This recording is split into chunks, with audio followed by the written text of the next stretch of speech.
Aquí con ustedes con mucho gusto, cariño, afecto y respeto. Estamos en nuestra clase o sesión 482 de la lectura guiada de la Biblia, dando lectura al libro de la sabiduría, que ya terminaremos en este mismo día viernes. Así que el Señor nos acompañe porque el lunes comenzamos Evangelios Nuevo Testamento en pleno tiempo de Adviento. Padre, Hijo y Espíritu Santo, bendecidos por siempre, proclamamos tu santidad, te glorificamos, te adoramos, Santísima Trinidad.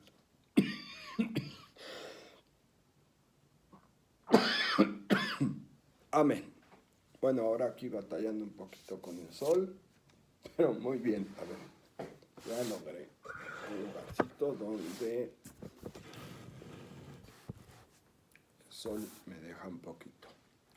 Capítulo 13, 14, 15, 16. Adelante, capítulo 13. Eran naturalmente faltos de inteligencia todos los hombres que ignoraban a Dios y fueron incapaces de conocer al que, partiendo de las cosas buenas que están en la vista, y no reconocieron al artífice fijándose en sus obras, sino que tuvieron por dioses al fuego, al viento, al aire libre, al aire leve, a las órbitas astrales, al agua impetuosa, las lumbreras celestes, regidoras del mundo, y fascinados por su hermosura, los creyeron dioses. Sepan cuánto los aventaja su dueño, pues los creó el autor de la belleza y los asombró su poder y actividad. Calculen cuánto más poderoso es quien lo hizo, pues partiendo de la grandeza y belleza de las criaturas se puede reflexionar y llegar a conocer al que les dio el ser. Con todo a estos poco se les puede echar en cara. Tal vez andan extraviados buscando a Dios y queriendo encontrar. En efecto, dan vueltas a sus obras, las exploran, y su apariencia los subyuga porque es bello lo que ven. Pero ni siquiera estos tienen excusa, porque si lograron saber tanto que fueran dueños del investigar el universo, como no encontraron antes a su dueño. Son unos infelices los que ponen su esperanza en estas cosas muertas, los que llamaron dioses a las obras de sus manos humanas, al oro y la plata labrados con arte y a figuras de animales, o a una piedra sin valor, obra de una mano antigua. Tomemos como ejemplo a un carpintero. Tala un árbol fácil de manejar, lo descorteza con maña y aplicándose a su oficio con destreza, hace un objeto útil para necesidades de la vida. Las astillas que le sobran las gasta preparando la comida y se sacia. Pero queda todavía un resto que para nada sirve. Un palo retorcido y nudoso lo agarra y lo talla en sus ratos de ocio y se entretiene dándole forma hábilmente hasta sacar la imagen de un hombre. O lograr el parecido de algún animal despreciable, lo cubre de vermellón, lo pinta de rojo todo el cuerpo y recubre así sus imperfecciones. Le prepara un lugar adecuado y lo coloca en la pared sujetándolo con una abrazadera. Sabiendo que no puede valerse por sí mismo, toma sus precauciones para que no se caiga. Es una imagen y necesita ayuda. Luego le reza para sus bienes, su boda y los hijos, sin sonrojarse de acudir a un ser sin vida, implora la salud de un ser débil. Ruega por la vida a un muerto, solicita ayuda al más torpe y un buen viaje a quien ni de sus pies puede servirse, para sus negocios y trabajos y el éxito feliz de sus tareas, y pide ayuda al menos vigor tiene en las manos. Capítulo 14. Otros al alzarse a la mar dispuestos a atravesar las encrespadas olas invocan a un madero más frágil que la embarcación que los transporta. Esta lo proyectó al afán de lucro y la armó de habilidad técnica. Pero es tu providencia quien la guía, Padre. Tú trazaste un camino en el mismo mar y una senda segura entre las olas, demostrando que puedes salvar de todo riesgo para que se embarquen aún los inexpertos. No quieres que sean inútiles las obras de tu sabiduría.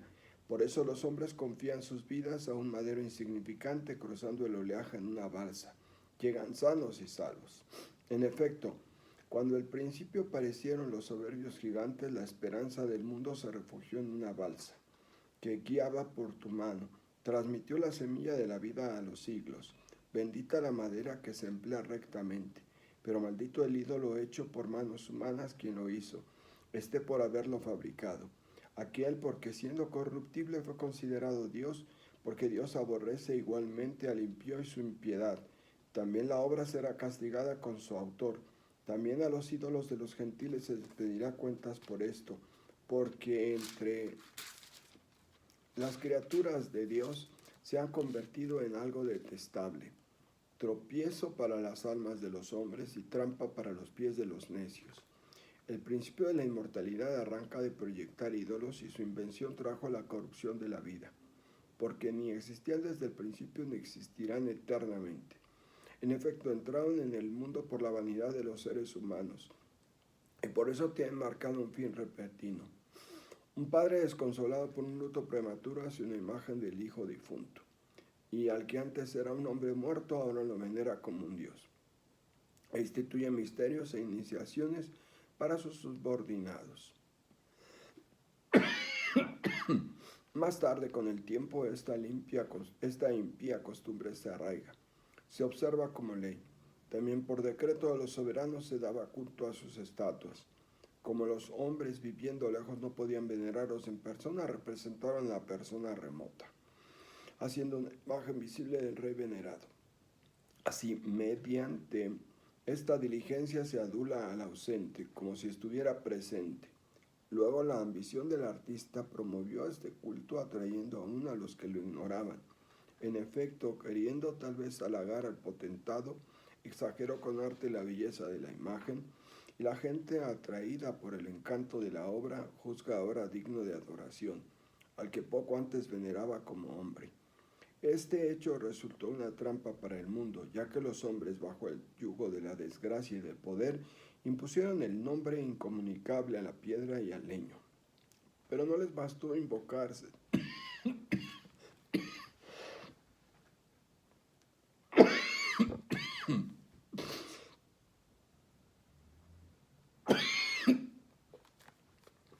Porque hace frío. Pero no estoy enfermo. Gracias. Yo toso por todo, si hace frío, si hace calor, si está seco, si es vinagre, si es alcohol, etcétera, etcétera. De todas formas, sí me cuido. Les agradezco mucho. Pero no les bastó equivocarse con el conocimiento de Dios, sino que metidos en la guerra cruel de la ignorancia, saludan a esos males con el nombre de paz. En efecto, practican ritos en los que matan a niños, o celebran cultos misteriosos o realizan locas orgías de extraño ritual. Ya no conservan pura ni la vida ni el matrimonio, sino que unos a otros se acechan para eliminarse o se humillan con sus adulterios. En todas partes reina la confusión, sangre y crimen, robo y engaño, corrupción, infidelidad, revueltas y falsos juramentos. Confusión de los valores, olvido de la gratitud, contaminación de las almas, perversiones sexuales, desórdenes matrimoniales, adulterio e inmoralidad.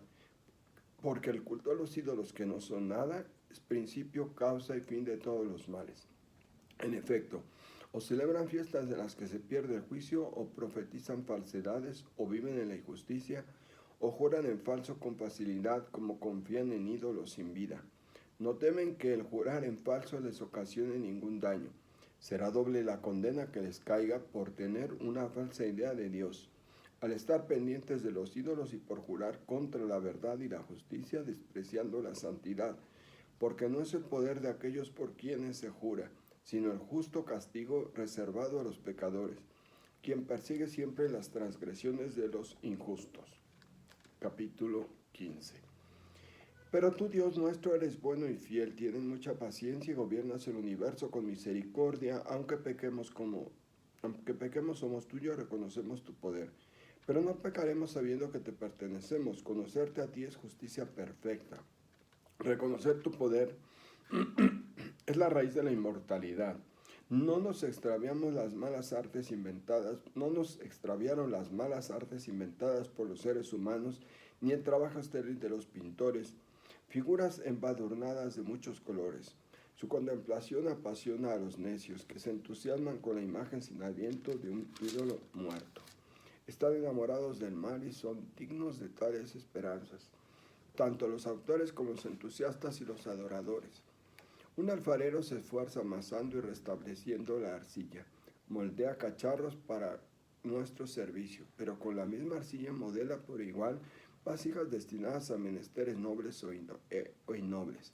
El destino de cada una lo decide el alfarero. Luego con malas artes modela con la misma arcilla un dios falso, el que poco antes nació de la tierra y en breve va a donde lo sacaron cuando le reclame la deuda de su alma. Pero no le preocupa que tenga que morir y que su vida sea corta, sino que compite con los orfebres y plateros imitando a los escultores en bronce, se enorgullece en modelar figuras engañosas. Su mente es ceniza, su esperanza más mezquina que el barro, su vida vale menos que la arcilla, pues no reconoció a quien lo modeló a él.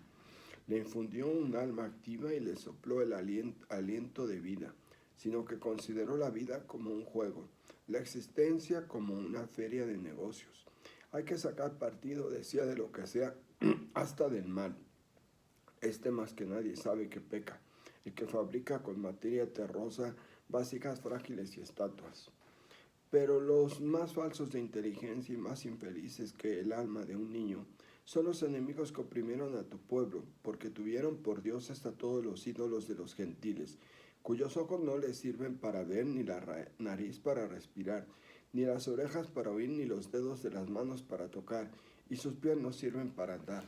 Porque los hizo el hombre, los modeló un ser de aliento prestado, y ningún hombre puede modelar un dios a su semejanza. Siendo mortal, sus manos pecadoras producen un cadáver. Vale más el que los objetos que adora, pues él tiene vida, los otros jamás.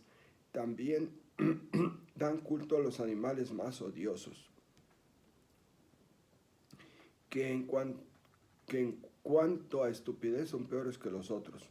No tienen ninguna belleza que los haga atractivos, cosa que sucede con otros animales, sino que se quedaron sin aprobación de Dios y sin su bendición. Capítulo 16. Por eso recibieron el castigo merecido, torturados por una plaga de pequeños animales. Frente a ese castigo, a tu pueblo los favoreciste, y para satisfacer su apetito les proporcionaste codornices, manjar desusado. Así mientras los otros, aunque hambrientos, perdían el apetito natural, asqueados por los bichos que les habías enviado, estos, después de pasar un poco de necesidad, se repartían un manjar desusado, porque era justo que a aquellos opresores les viniera una necesidad sin salida, y a esto se les mostrara solo como eran torturados sus enemigos. Así cuando les sobrevino la terrible furia de las fieras, y morían mordidos por serpientes huidizas, tu ira no duró hasta el final. Para que escarmentaran se les asustó un poco, pero tenían un emblema de salud, como recordatorio del mandato de tu ley. En efecto, el que se volvía hacia él sanaba, no en virtud de lo que venía, sino gracias a ti, Salvador de todos. Así convenciste a nuestros enemigos de que eres tú quien libra de todo mal. A ellos los mataron a picaduras, alacranes y moscas sin que hubiera remedio para sus vidas, porque tenían merecido ese castigo. A tus hijos, en cambio, ni los colmillos de culebras venenosas los pudieron, porque acudió a sanarlos tu misericordia. Las mordeduras les recordaban tus palabras y enseguida sanaban, para que no cayeran en profundo olvido y se quedaran sin experimentar tu acción benéfica. Y no los sanó hierba ni ungüento alguno, sino tu palabra, Señor, que lo sana todo, porque tú tienes poder sobre la vida y la muerte, llevas a las puertas del infierno y haces regresar. El hombre, en cambio, aunque con su maldad de muerte, no hace volver el espíritu una vez que se fue, ni libera el alma ya recibida. Imposible escapar de tu mano. A los impíos que no querían conocerte los azotaste con tu brazo vigoroso.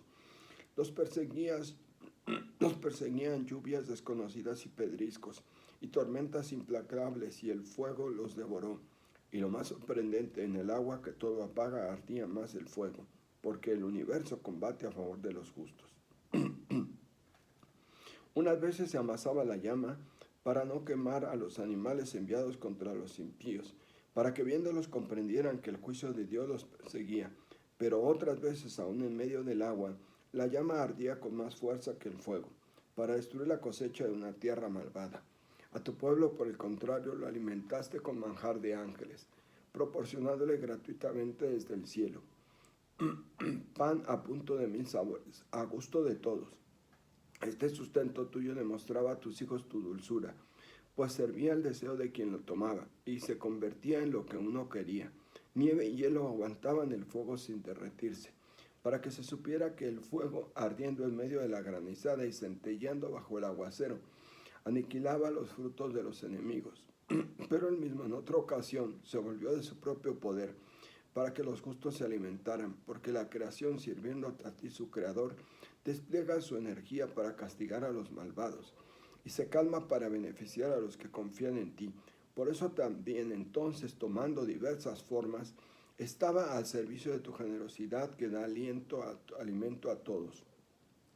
De acuerdo con el deseo de los que te suplican, para que aprendieran tus hijos queridos, Señor, que no alimentaba al hombre la variedad de frutos, sino que es tu palabra quien mantiene a los que creen en ti, porque lo que el fuego lo devoró se derritió simplemente calentado por un fugaz rayo de sol, para que se supiera que es preciso madrugar más que el sol para darte gracias y rezar al clarear el alba, ya que la esperanza de los ingratos se derretirá como escarcha invernal y se escurrirá como agua sin provecho. Palabra de Dios. Bueno, vamos a las notas de pie de página. Capítulo 13, versículos 1 al capítulo 15, 19. La idolatría. El ambiente que rodeaba la composición de este libro queda plasmado en esta nueva sección.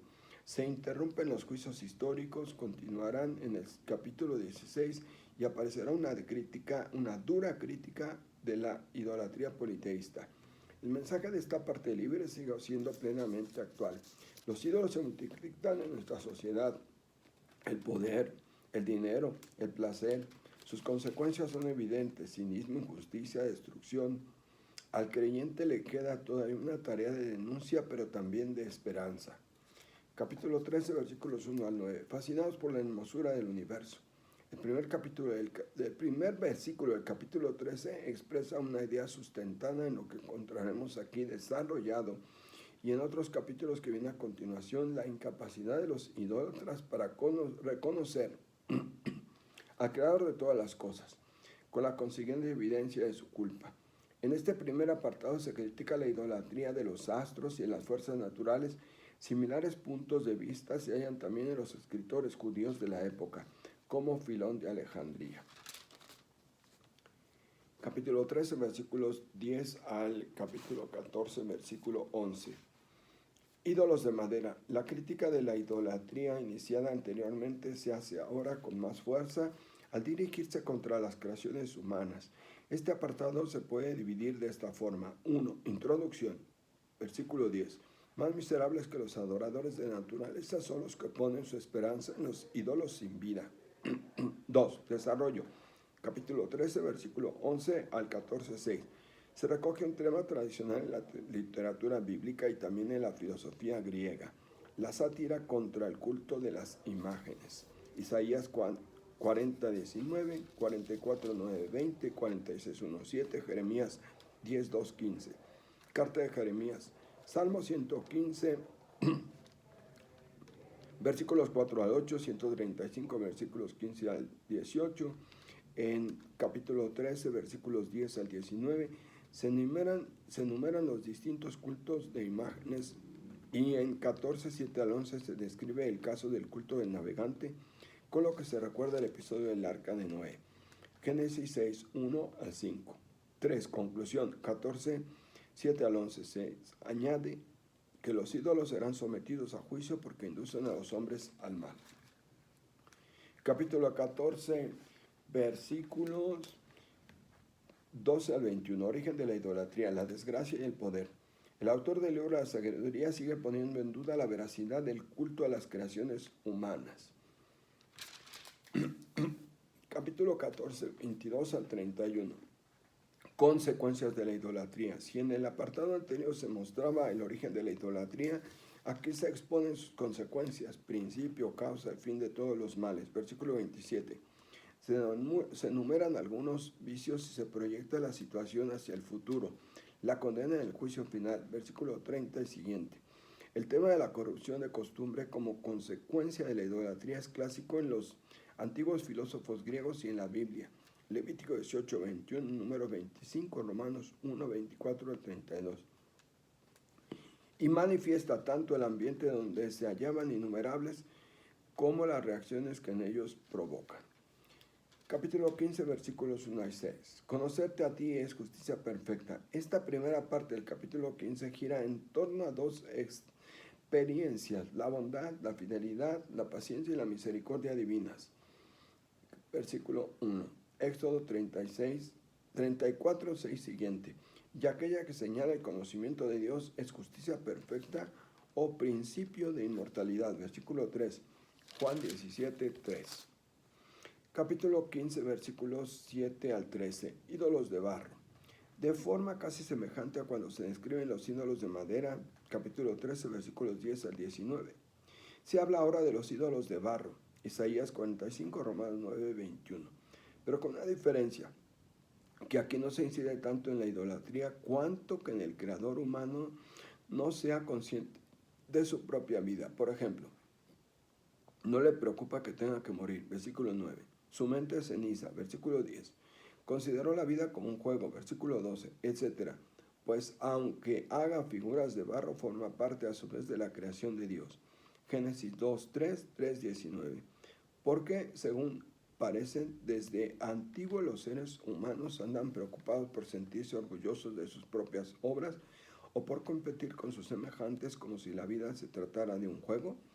Y si se reconocieran hijos e hijas de Dios en manos de Dios, o mirasen a los otros como seres irrepetibles, imágenes de quien a ellos los ha creado. Capítulo 15, versículo 14 al 19. Animales divinizados. El tema de la idolatría concluye aquí recordando de nuevo a los egipcios y sus ídolos, que sirve a su vez de transición a lo que en los capítulos 16 encontraremos.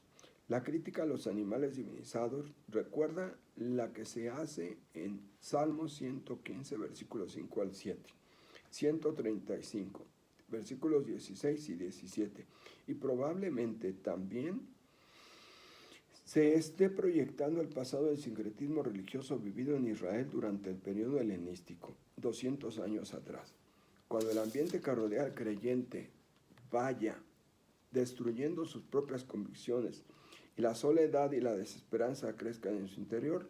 Recuerda que no es de la mayoría de verdad, ni Dios está donde los ídolos o el culto sean más numerosos, sino que aquella que habita más allá de quienes intentan atraparla y desvela el sentido de las cosas, y habita como un sacramento en las personas.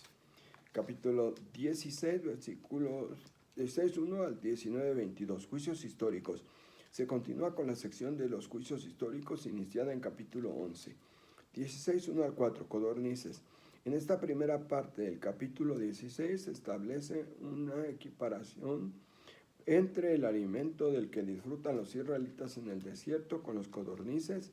Éxodo 16, 9 al 13, números 11, 10 al 32, y el hambre padecida por los egipcios con las plagas de los animales que les fueron enviadas. Los detalles de los relatos bíblicos a los que se alude son interpretados libremente, como se ha podido ir comprobando en otros lugares de la obra. Capítulo 16, versículos 5 al 14. Juicio de las serpientes. El libro de la sabiduría se detiene aquí a explicar en forma de midrash el episodio de las serpientes que encontramos en Números 21, 4 al 6. Se emplea la misma lógica.